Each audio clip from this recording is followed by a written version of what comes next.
Hey kids, you're about to listen to a comedy podcast. That means another is medical advice. If you need medical advice, medical care, please contact your doctor.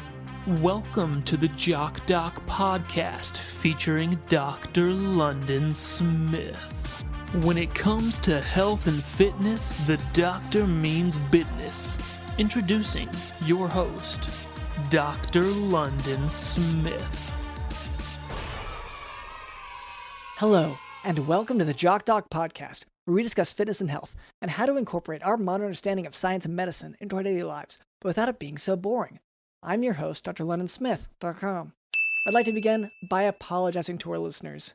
We've received some feedback about the excessive amount of technical medical terms that I've been using, such as basophilic stippling and poker face, so I'll try to temper my terminology to a simpler one in the future. Here to help with that is our producer, Cameron. Hey, Dr. London, we actually have a very, very exciting sponsor today for today's episode. Great, yes. Finally.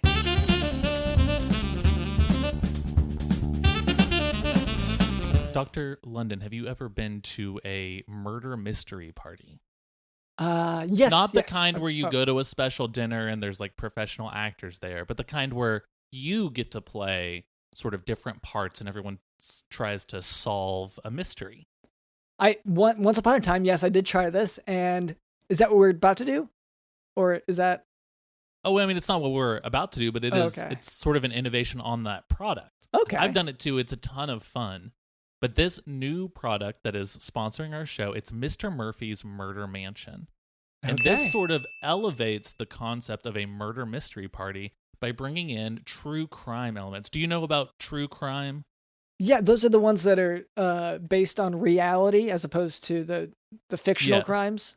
So it's either Netflix documentaries that sort of add a lot of speculation to things, or it's people on a subreddit sort of just accusing people of things. Okay, so yeah, the subreddits are where true crime culture thrives. And that's where it comes from, really, ultimately. Yeah, I mean, that's really sort of the hub. And this sort of brings elements in, and Dr. London, you and your friends will be solving a real-life murder, not just sort of a made-up mystery. Okay. But you and your friends will be solving a real-life cold case. The case will be transitioned over to you. You will be the point person. Their families will be contacting you and letting you know sort of like, you know, the mayor is going to be calling you up and sort of harassing you and saying, why is it taking so long to get a suspect? The job is now yours and your responsibility. Okay. Yeah, great. So, am I also coordinating the Reddit aspect? That's what I'm wondering here. Or is that against me? Is that going to be criticizing me as the point? Well, so as the point person in this case, the Reddit is just more of a hassle, just like a real police officer, where it really doesn't benefit anyone, and it just sort of makes the whole situation worse and more difficult to investigate. That's just a consequence that you have to deal with now that you've taken on this, usually national focused case. Okay. Well, yeah, that sounds... That's kit 1. Oh, okay. There's actually 2 different kits that you can choose from. That is the, I believe, $49.99 kit. Okay.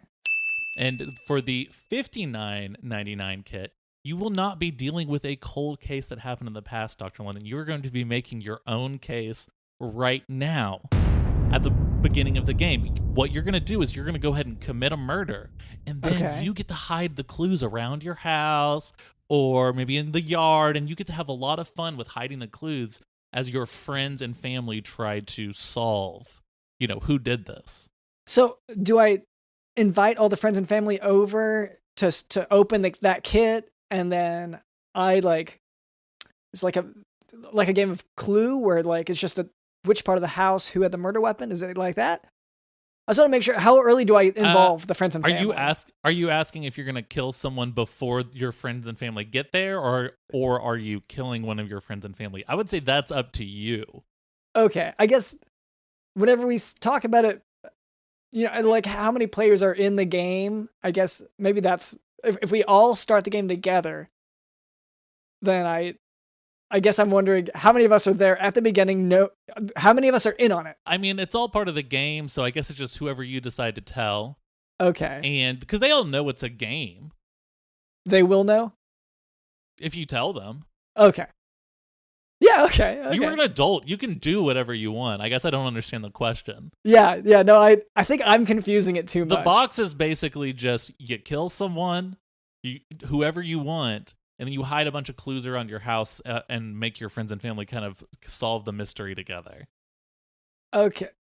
So the box doesn't contain anything for the second kit? Yeah, it contains like $59.99 worth of, I don't know, like knives, and maybe everyone's got a fun name with like an accent they have to do. Okay. I don't know. I don't have the product. Okay. But we do need. So you are an important part of this, because if you were to be playing this game, kind of in either piece, you would be consulted to do like an autopsy and to do all the medical side of kind of all of this. You would actually, I mean, you'd sort of end up being someone who testifies in court almost certainly. Yeah. This will be the next 7-8 years of your life, essentially. You're dealing with appeals. You're going to be dealing, even after someone's convicted, you're going to be dealing with all sorts of things. I mean, this will be a major facet of your life, is dealing with these court cases as the doctor. And that's a fun role that you get. And so they really, really want your verbal endorsement, Dr. Linden. If you can just go ahead and say, Mr. Murphy's Murder Mansion is Mr. the most... Murphy's Murder Mansion is the most... And then just whatever you want. It's the mostest of them. And you endorse it. It's got Dr. London's seal of approval. All right. So so we'll look forward to that. And we love our sponsors. So it's great to have sponsorship. Great to kind of keep this thing afloat, because we are always a little bit worried about losing funding and really running out of. Yep. And so that's why you're just going to go ahead and say, I endorse this Mr. Murphy's Murder Mansion, Dr. London. And Mr. Murphy's Murder Mansion. So that was our producer. DJ Dylan, can you enhance that and slow it down and make it sound just normal? Yes. Okay, great. Okay, perfect. We're good. Well, and speaking of which, so that was our producer Cameron, but we also have Digital in the House.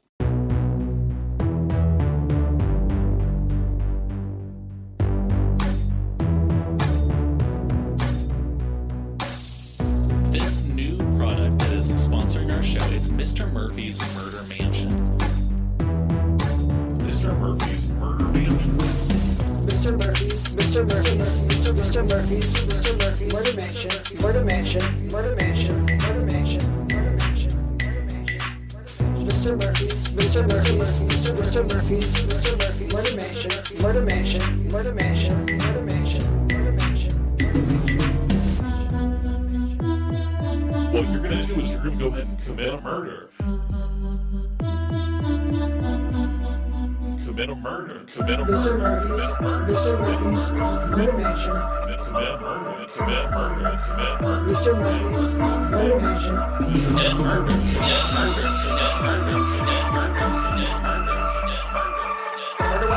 The murder weapon.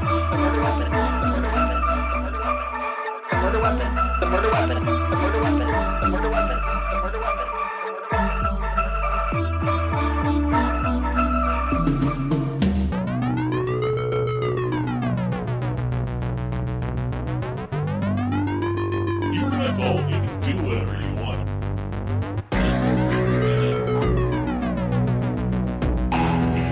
You kill someone. Whoever you want. You kill someone. Mr. Murphy's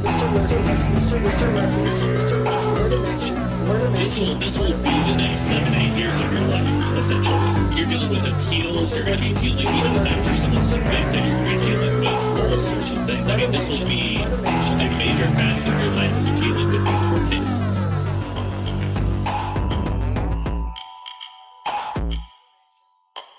You're an adult. You can do whatever you want.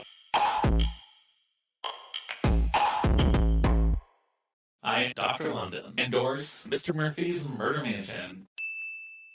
All right, and later, Cameron tells me we can expect some special guests. That's right, Dr. London.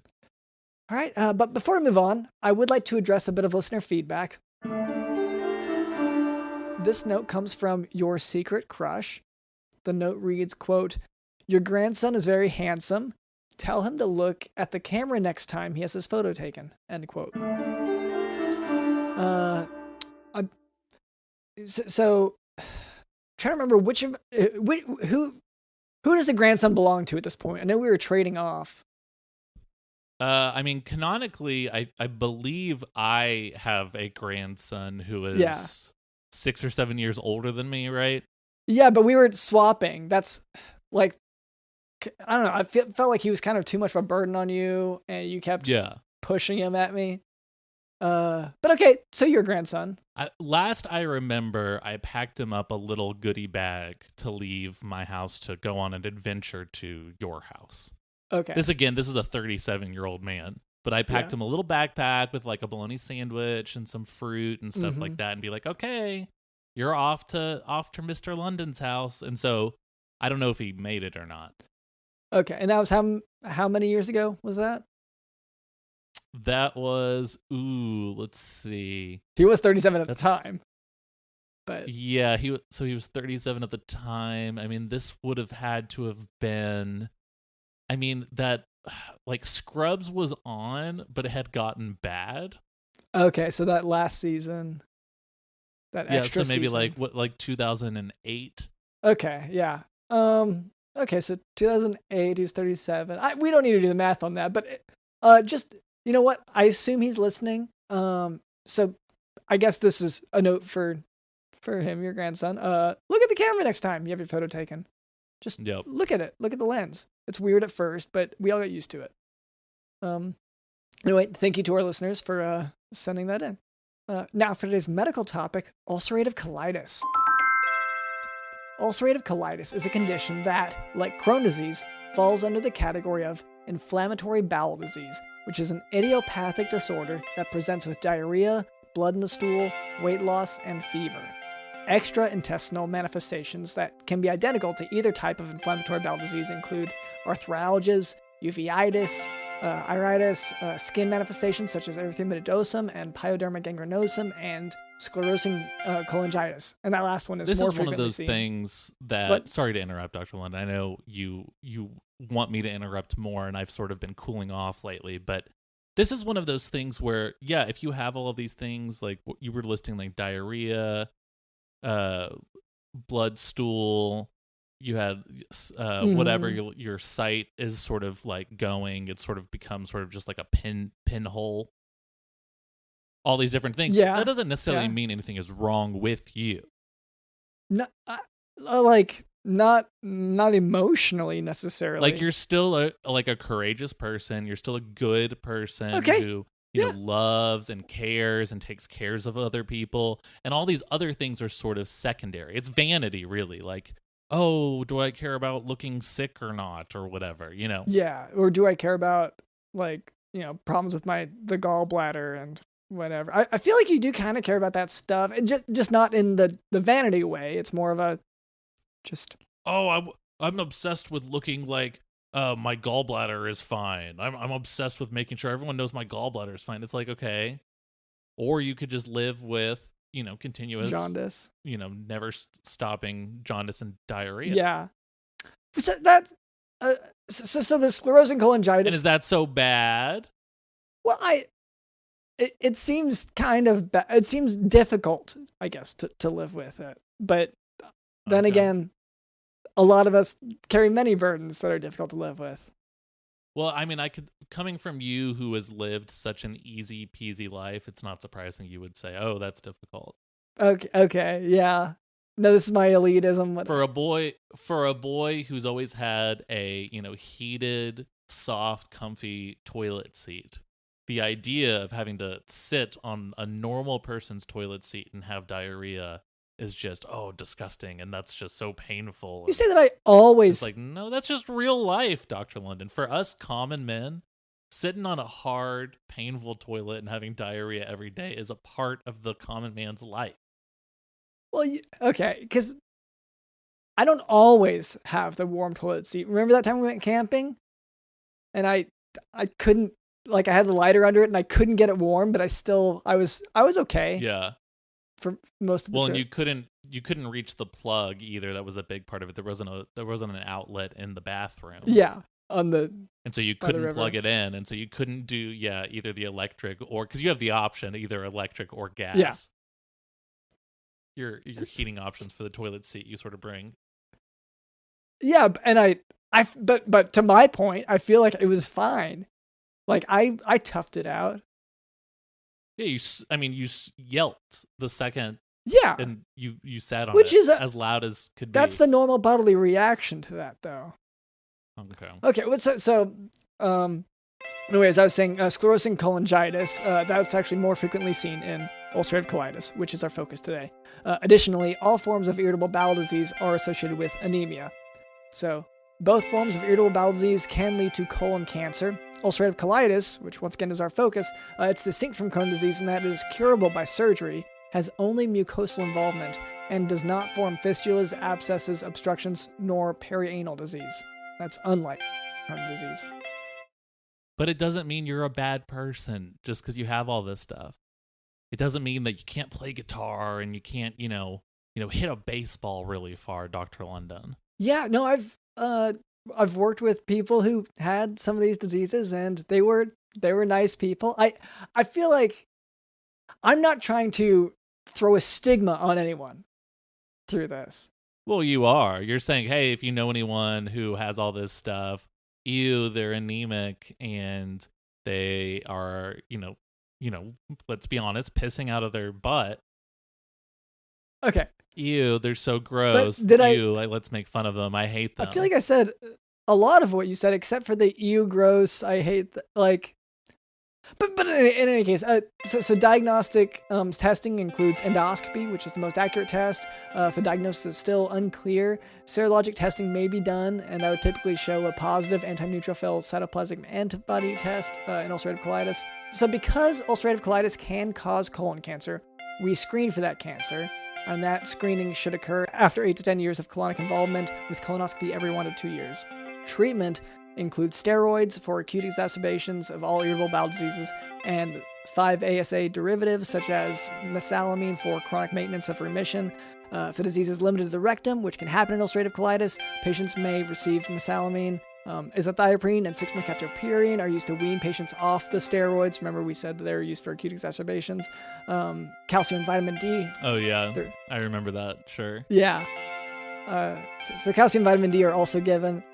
Treatment beyond this can be complex to navigate, but it's important to note that ulcerative colitis can be cured with colectomy, but surgery is not, the routine treatment for any form of irritable bowel disease. And I would argue it's even more important to know that, just because your stomach hurts and your colon hurts and all of these different things, that doesn't mean that your vote politically doesn't count. It doesn't mean that you don't have relationships with family members, or that you don't love people, and that you're some gross monster who has to live in the sewer, sort of like Dr. London is implying. Okay, yeah, politically, just because. And I'm trying to be as sort of medically honest, but also, kind about this. Just because you're whizzing dookie juice sort of just straight out of your little starfish down there, brown chocolate starfish, limp biscuit. Straight out of Brown Town.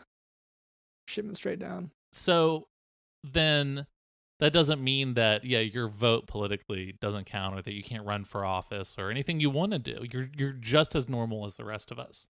You know what?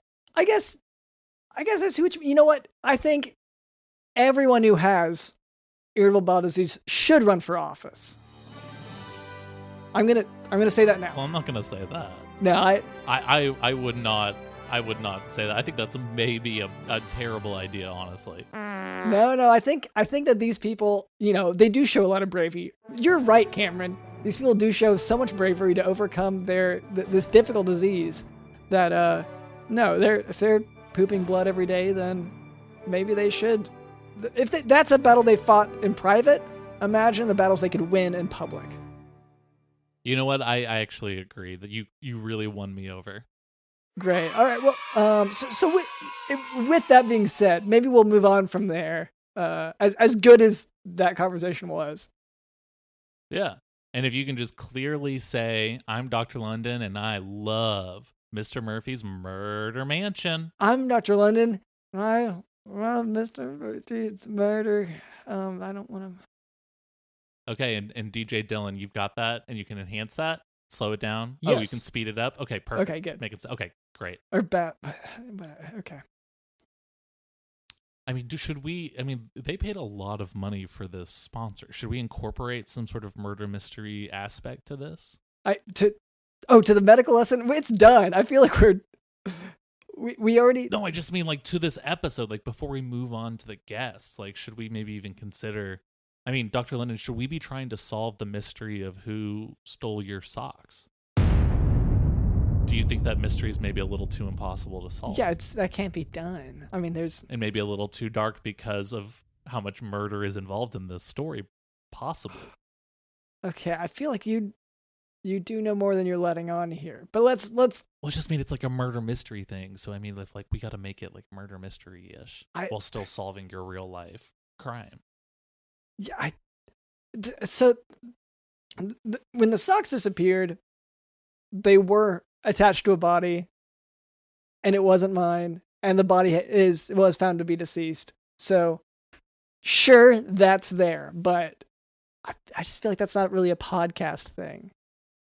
Okay, yeah, I mean, I won't bring it up again. I just thought it wouldn't be. It just seemed like a great way to make our sponsors happy. But yeah, I'll just concede to you. Okay, and I'm not trying to make a whole thing, but I'm Dr. London, and I don't really care for all the murdering stuff.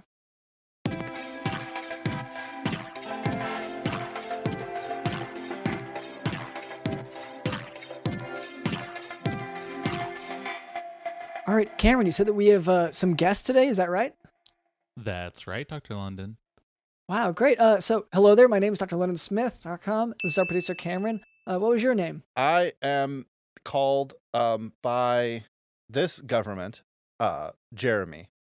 This government has decided that I would be called Jeremy Jones is my name. Okay, well, and if I could stop you there, I just want to be specific since it sounds specific. Which government are you? The one that currently resides in the North African part. I mean, the North American part, excuse me, of the current world that we live in, the Earth, the one that's around the sun. Okay, so Canada. Okay, so it's Canadian no. government? I'm sorry. Oh. The U.S. The Okay. Yep. The USA. Oh. The U.S. Okay. Yes. So the U.S. government recognizes you as Jeremy, but is that? I mean, how do you recognize yourself? Well, I choose to, I feel like the history of humans on the earth is much too complex in order to just put it all into one big group and say you're part of the American system or you're part of the sure. That just goes into a lot of my beliefs and understandings and realizations about where we came from and how technology moves forward and everything like that. Okay, so that's how you recognize yourself. I meant more like a name. Is there a name other than Jeremy that you see yourself as? Well, you have to understand that at the beginning, a few thousand years ago, probably 10 or 12,000 years ago, it is my belief anyways that life was seeded on the planet by a group of aliens is I guess the normal word you would say. We like to call them founders, immigrants, originals. But that's the word that this government would call them, is aliens. Yeah. Right. Or this government or any government that isn't aligned with their sort of ultimate goals of, world peace, the mining of natural resources that are valuable for the creation of spaceships, the sort of thing. Yeah, sure. I've just been trying to remove myself from this place and really bring myself into the full realization that, I try to serve them and not this government, because they You feel make the most sense. You feel subservient to these aliens is sort of how you feel. Well, I feel like they're the actual founders, founding fathers, no. King of England or Queen of England, no. What are the other world leaders? They're all just kind of humans. Yeah. Or a president or a dictator. Like a prime minister. Yes. But I have to agree with you. They're just... What about like a manager? What about like my manager at work? Yes, that's why I'm self-employed. Oh yeah, you don't want anyone couldn't- above you that's not literally above you in a spaceship, basically. Right. That isn't sort of hovering over the Earth shield dome that they've created, and just keeping watch on us. Those are the ones that I think about at night when I look up at the not the stars, they're lights, sort of scanning. Oh, okay. Down. So do you have a roof? I just wanted to ask because that was my first thought when you said yes. you fall asleep staring at the stars. Okay. Yeah, there's roofs. There's a roof over part of my house. The place I sleep. Yeah, there's a roof over a part of the place I sleep. Okay. Yes. Is it the part that you're looking at? Right now? No, I just mean when you're staring at the stars while you fall asleep. Yes. Oh, I mean, yes, I look up through the roof. I just have to move the cardboard box out of the way, and I just look up through the hole in the roof, straight up, and I see them. Okay, so it's more like you're looking at a cardboard box for a lot of that, and then you move it. But I gotta agree with you that there's a lot of thinking. It is a hole, which is the sort of the absence of roof. I would say it's the only thing that is truly the opposite of the roof. Right. I don't know. A floor is, but I just want to make it clear real quick. I'm also pro-immigration, and I think people call on these immigrants illegals and all that. That's terrible, and right. It's great to recognize that these people are traveling. These countries, and if you could see my hands right now, I'd be making the quotation marks with my fingers. These countries are just lines in the sand drawn by not our originators. Those lights in the sky that are watching down on us right now. Yeah. Have you communicated with these, lights in the sky that are talking, these aliens? Are we talking about Norwegians? I'm sorry. I just want to make sure I'm on the same track. I know you're talking about immigrants. Is this... No. Argentina? I don't know. I don't see country line. I don't see borders as far as being relevant. So the vocabulary is going to be lost. Okay. But yes, legal or illegal aliens, whichever one. Yeah. We're all illegal aliens, if you want to say the original inhabitants of the earth. And I was going to say that is what I want to say, yes. Those were the reptiles, Sure. Yeah. The ones that went, yeah.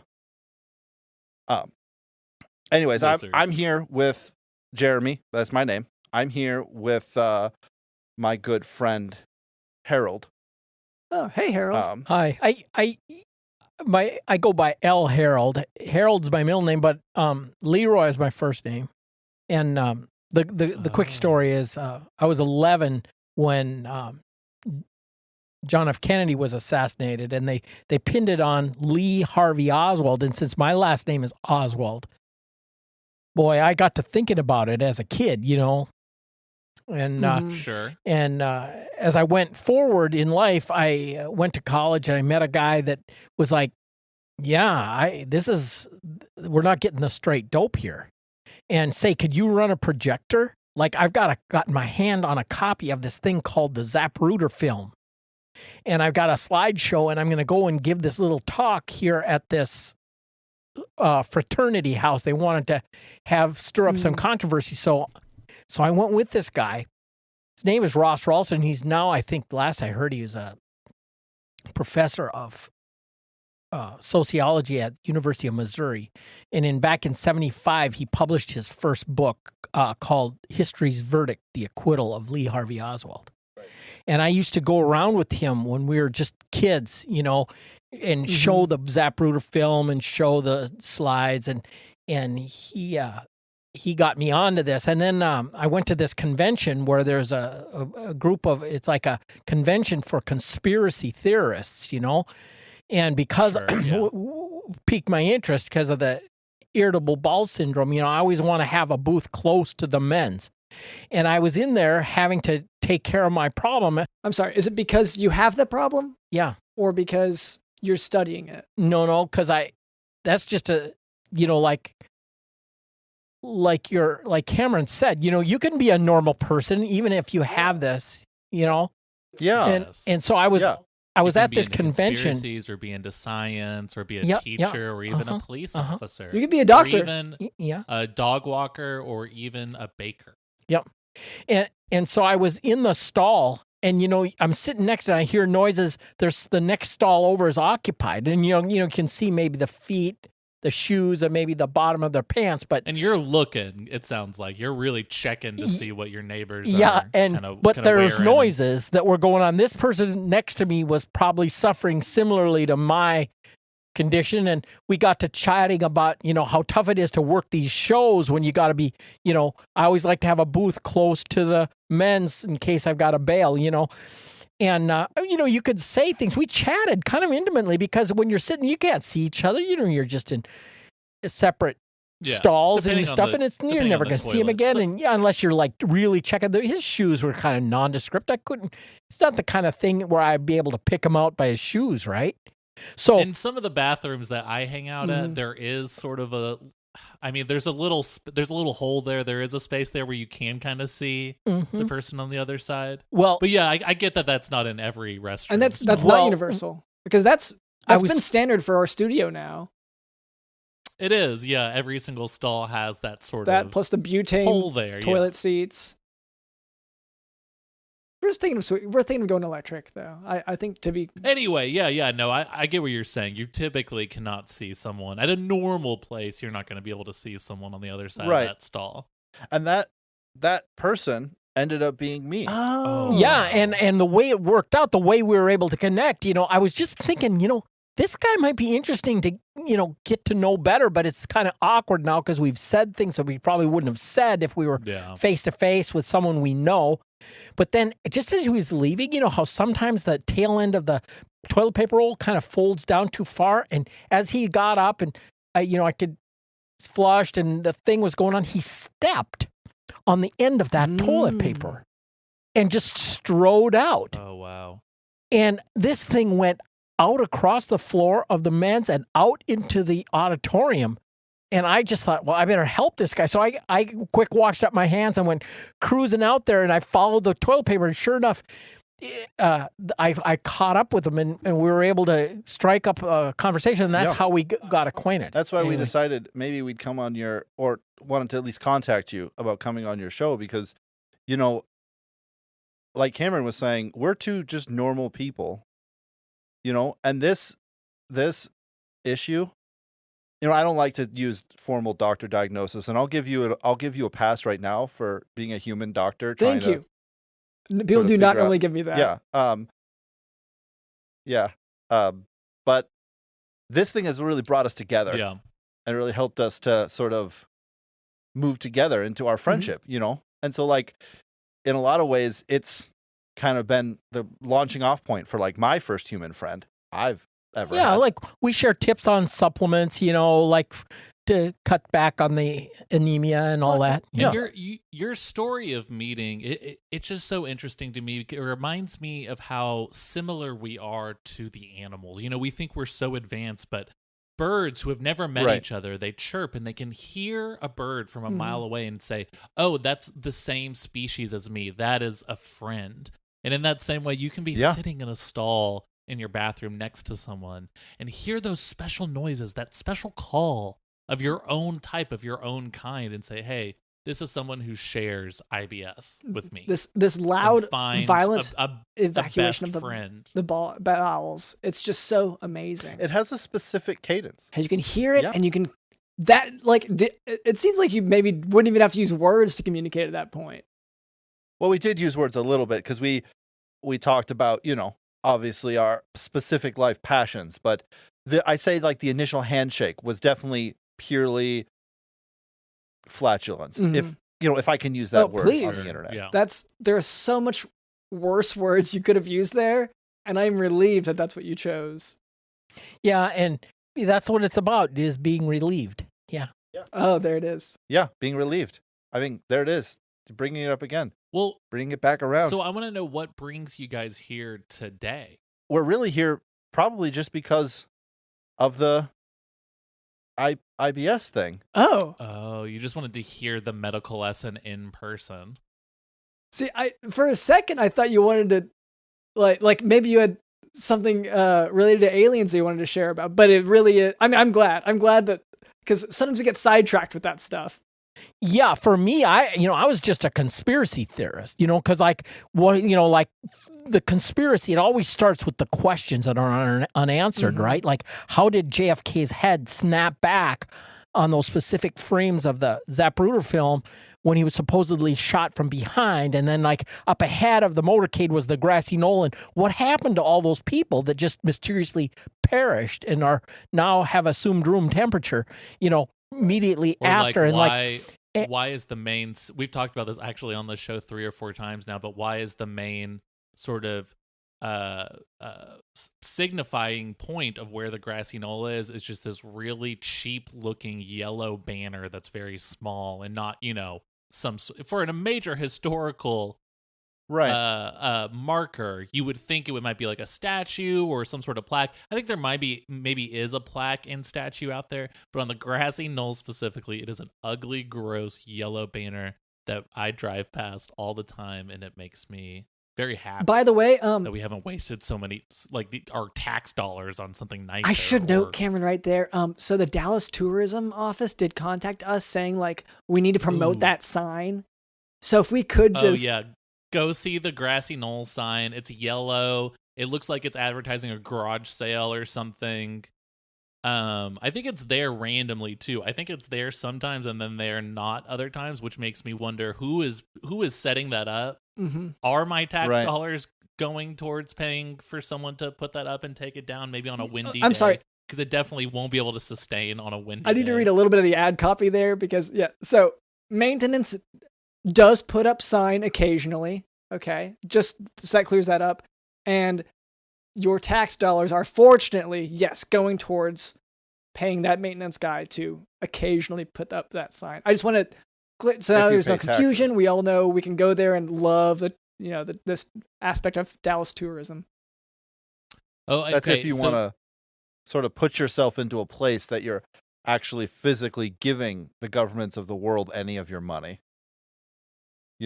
Yeah. I prefer to deal in,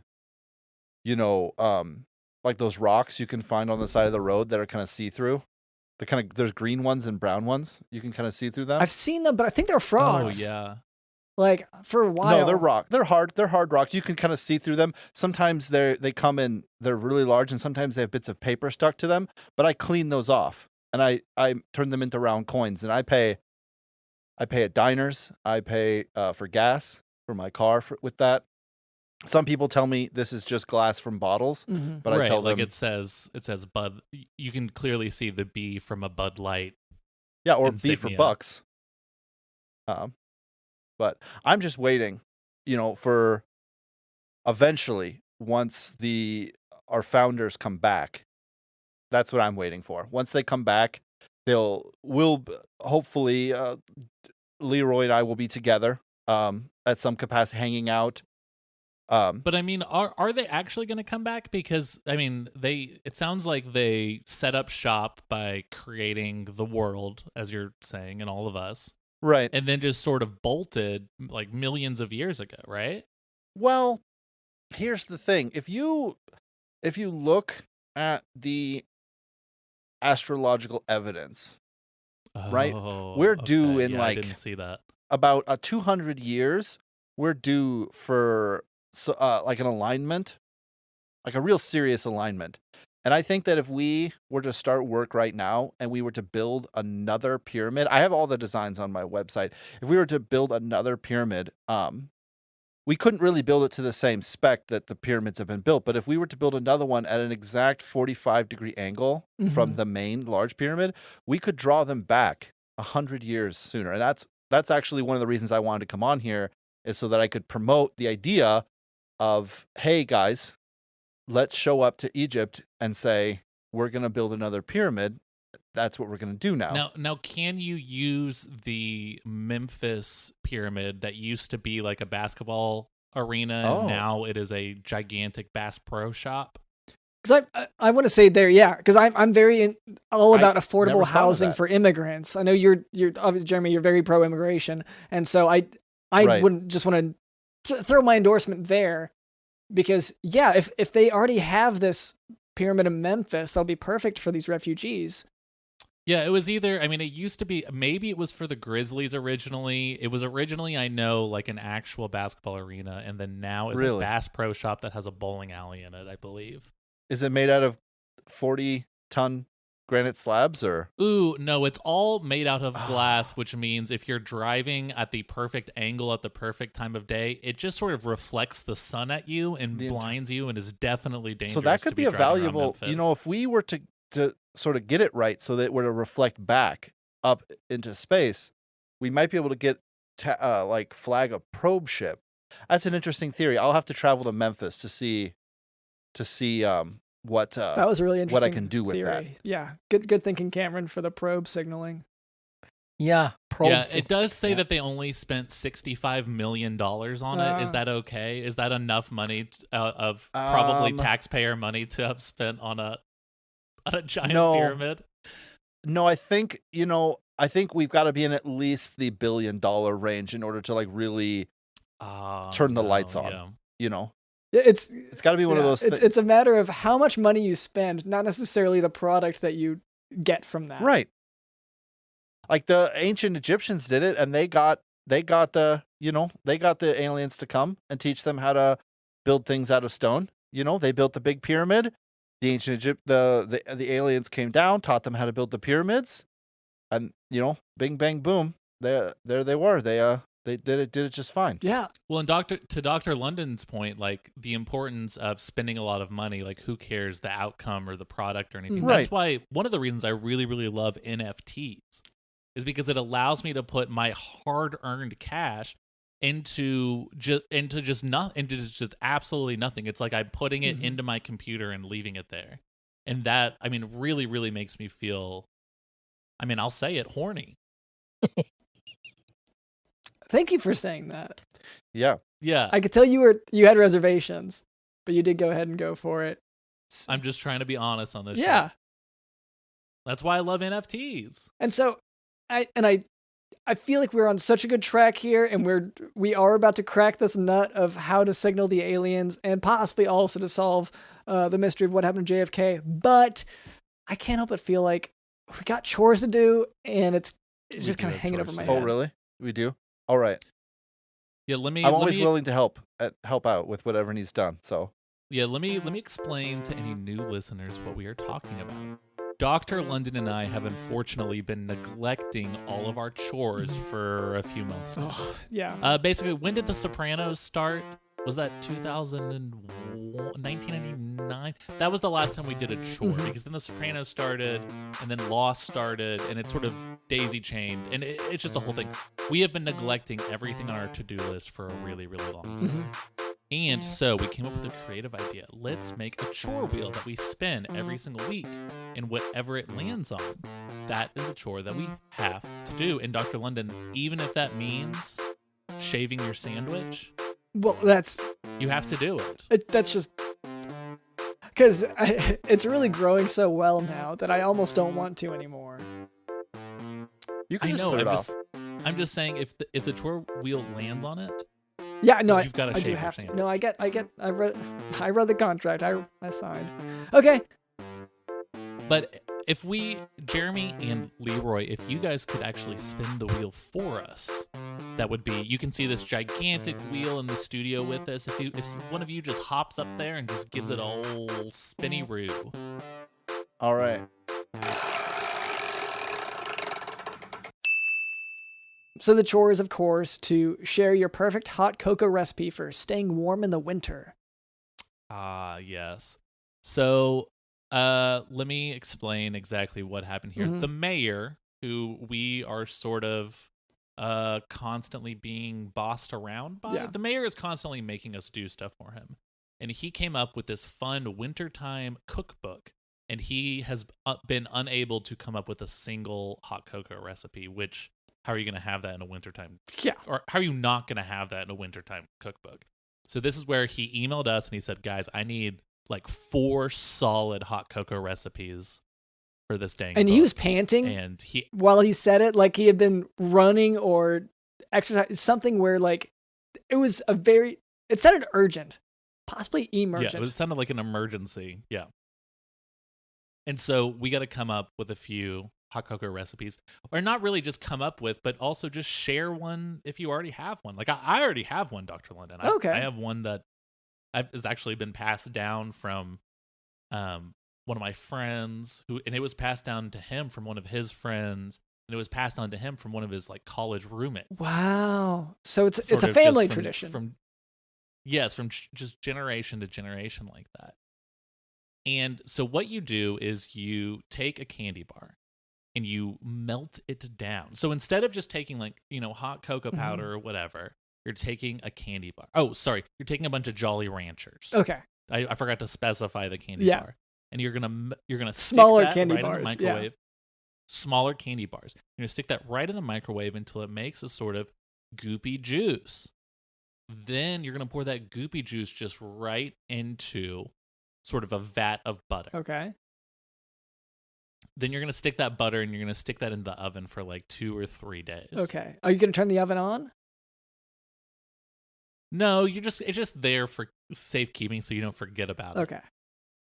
Because for me, if I stick it somewhere else, I'm just going to forget about it. But if I know that it's in my oven, I know I will get to it later. Yeah, that's where you keep your taxes. You keep everything. Yeah, it's where I keep a lot of different things. And then you just, after the 3-4 days or however long, because you probably have forgotten about it actually at this point. So maybe it's longer than 3 or 4 days. You take it out. And then, Dr. Lennon, it's sort of become this congealed soup mess because it's not cold. So it hasn't actually congealed, but it's just sort of not fully melted either because it's just sort of room temperature. So it's just sort of a chunky mess.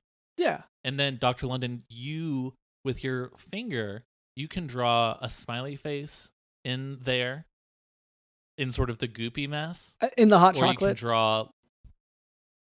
Yeah, this is the hot chocolate, which is sort of a semi-melted Jolly Ranchers and semi-melted butter. Okay, so this is sort of like That's latte been art. sitting in the oven for 3 days. Yeah, this is a latte art portion sort of the hot chocolate process.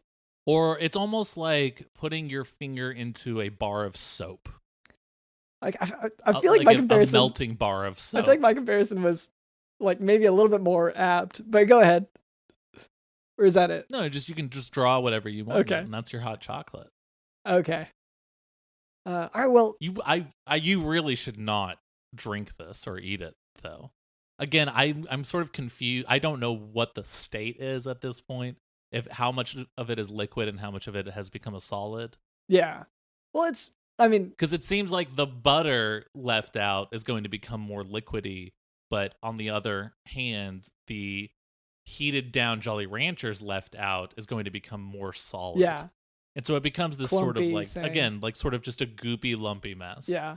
That you can draw whatever you want. You can put your friends' names in there. That's what I always do is I put all of my friends' names in there. That's great. Yeah. Just drawing in there with my finger.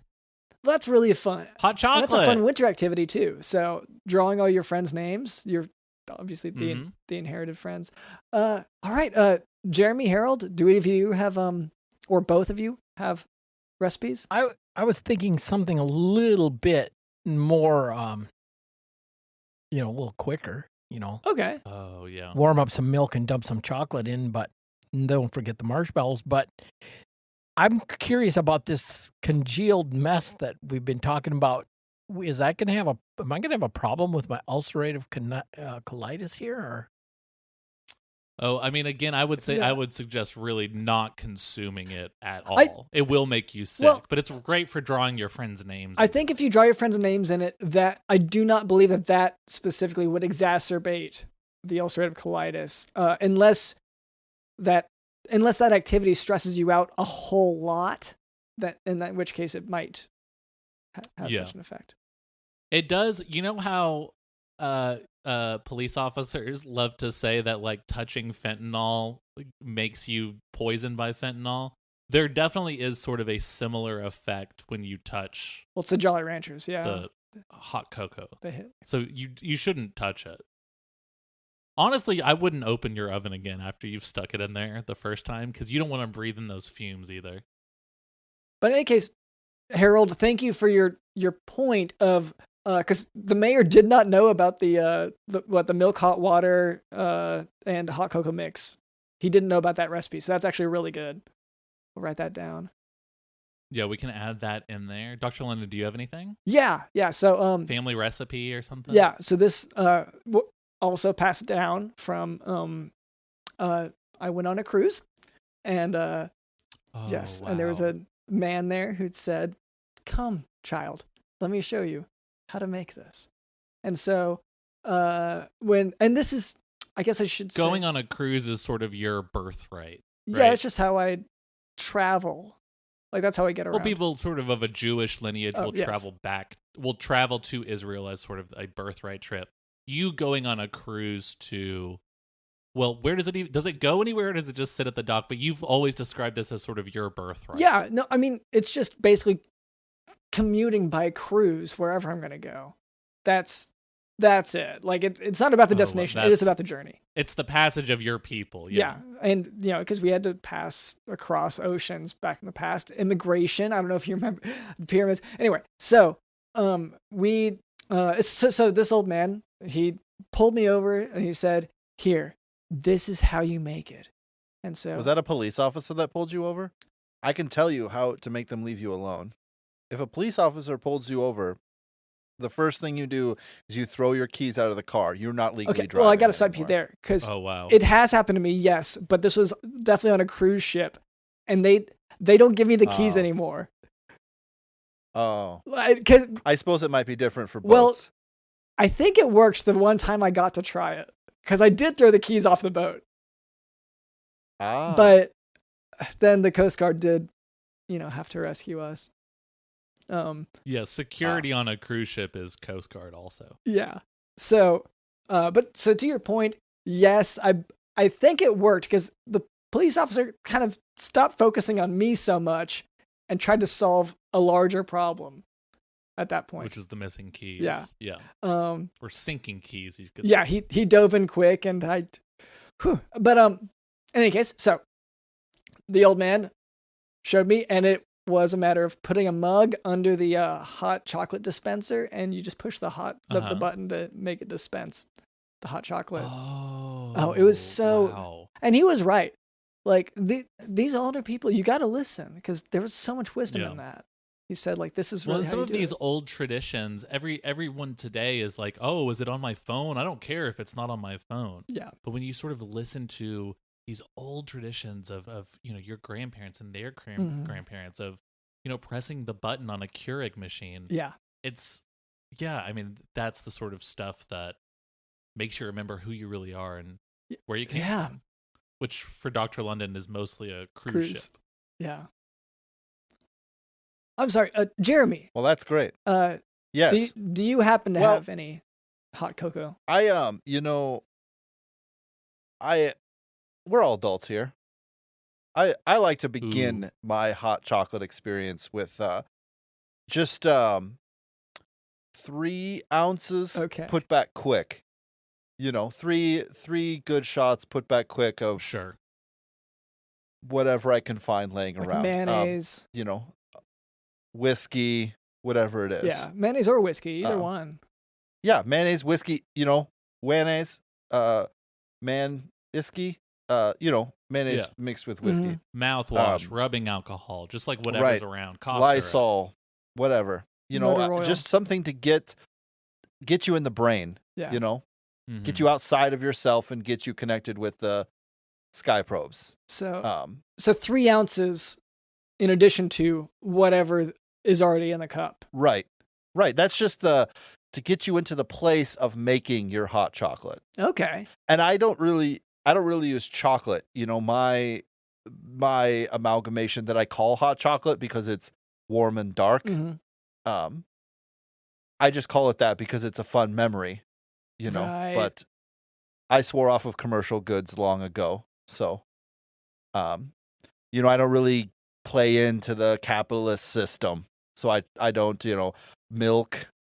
All my milk is, I take my own milk from other, from animals in the wild. No, we aren't into commercialism or capitalism either, but we do need to say one more message about the Dallas tourism. So it's so great there, but there is this sign, and the sign has fallen down. So just whenever you come to Dallas and you're looking for it, bear that in mind that someone's working on it. Oh, and nowadays you have the bonus of QAnon people just sort of milling about there every single day, and is tolerated by the city and police for some reason. So that's a kind of fun bonus that you get while you get to hang around this sort of yard sale looking sign. And so the sign is under construction, basically. It's not up currently. Oh, it looks exactly like an under construction sign. Absolutely. All right. I'm sorry, Jeremy, to interrupt that, but it's fine. It's fine. I understand. I plug my things. You guys have to plug your things. You guys are enslaved to a corporate system, where I'm free. It's all right. I'm not offended at all. Oh, I didn't expect it. Like I said, we are anti-capitalism, we're anti-commercialism, so we're on the same exact precise page. Oh. Anyway. Okay. I mean, but we love our sponsors. I thought people were sponsoring you, so. Yeah, I mean, Well, it's because we love our sponsors. We love Mr. Murphy's Murder Mansion, and it's a fun game. And it's I was interested by that. I'd like some information about that. Well, sure. You want the contact information to order yourself a set, a kit? Yeah, I was thinking the $60 one. Yeah, number 2. Yes, number 2. That's the do-it-yourself version. Extra. Yes. Yeah, it costs extra because it's going to get a little gritty, but you get more. Yeah, I mean, I think you just go to their website and just use the promo code JockDoc. Or also London Kills, right? Yeah. Because I thought that was a fun one because it's murdery, and you've killed a patient before. Yes. So it's time to destroy the chore wheel. It's time to what? Destroy the chore wheel. We got it. Speaking of killing someone. So yeah, we do every week after we finish up our chores, we destroy the chore wheel. Because otherwise, we'd be like just crossing out one, and it would look bad. Oh gosh, it would look terrible. So, I mean, how do you want to do this, London? I guess, you know what? I'll do it this week. We always make the guests do it. Okay. But I'm strong enough. I could. So yeah. Okay, so I'm just. I guess. All right. And so I'll just. Okay. Oh, wow, he's struggling even to stand up out of his chair. Do you need some help? He said he's strong enough. This seems important to him. I can help you. I can help you if you want help. If you want. Yeah, I'll help. If you feel like it. Yeah, you got to make it seem like it's your idea, not because he needs help. Yeah, no, if you want, I'm willing to help out. Okay, yeah, so we just have to destroy this. I'm gonna lay down for a second. Oh wow, he tuckered. All right, no, yeah, out. that's fine. You did it. You did a good. You loosened it up. You loosened it up for me. You did a really good job, London. Thanks, guys. I'm old. I'm sitting this one out. Just saying. Do I just push it over? Yeah. I mean, that's it. You just have to push it over. It's not even really that heavy. Oh yeah, he tumbled it, and there it goes. Okay. You kind of just tapped it. Yeah. Well, yeah, I guess that's why we have the guests do it, because that was satisfying. That's how we pick our guests. It's not a me thing. Well, thank you so much for being on the podcast. Let's see. Well, is there any way for anyone listening to keep up with you, or anyone you're a fan of? I have a cousin. Well, yes, I have a cousin who has a podcast. It's Wait, It Gets Better. It's a podcast like this one, full of conversations and stories. Oh wow! Oh great! All right, is there? They just search for that on any podcast app. Any system where you can find podcasts, you'll be able to find it. I appear there sometimes not, maybe. So. And what was it called again? Wait, It Gets Better. Wait, It Gets Better. Okay. Yep. It's on Twitter at @GetsBetterCast. Okay. Or you can just email them if you want. Oh, yeah. That's just by how coincidence, I my cousin to... is sometimes on that podcast too. Your cousin is also on that Sometimes, just by a coincidence. Huh. If you wanted to just get it delivered to you by email, you could just tell me, and I would email them, and they would just email you an episode. Yeah, then that is how I subscribe to podcasts typically. Is I'll text, Scott Aukerman and say, hey, can you forward me the most recent comedy Bang Bang? Mm-hmm. That's a method I've heard. Yeah. Well, and it's simpler. It's direct, and we kind of like to be direct in our communication. Yeah. That's all. All right. For sure. So, Wait, it gets better. And what's that podcast about? Basically, it's an improvisational storytelling podcast. The people who participate in it like to draw story elements of a list sort of randomly. They think about it for about a week, and then they come together and try to combine them. So there might be one person might have hero, one person might have villain, one person might have wise old woman, one person might have Deus Ex Machina, one person might have unique artifact, and we just try to combine them, and they try to combine them into sort of an interesting, compelling story. Okay, sweet.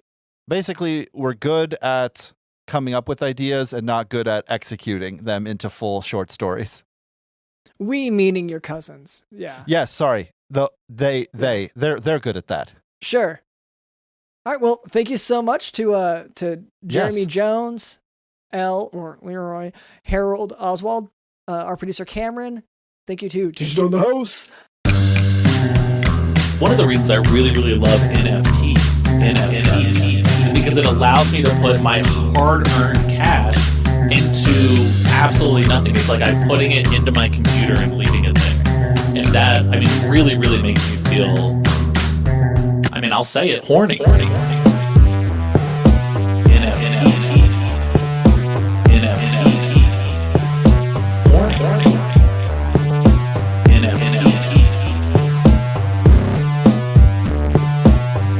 I'm just trying to be honest. That's why I love NFTs. I feel like we're on such a good track here, and we are about to crack here. I feel like we're on such a good track here. We are about to crack this nut. But we are about to crack this nut. But The conspiracy, it always starts with the questions that are unanswered, right? Like, how did JFK's head snap back when he was supposedly shot from behind, and then, like, up ahead of the motorcade was the grassy knoll, and what happened to all those people that just mysteriously perished?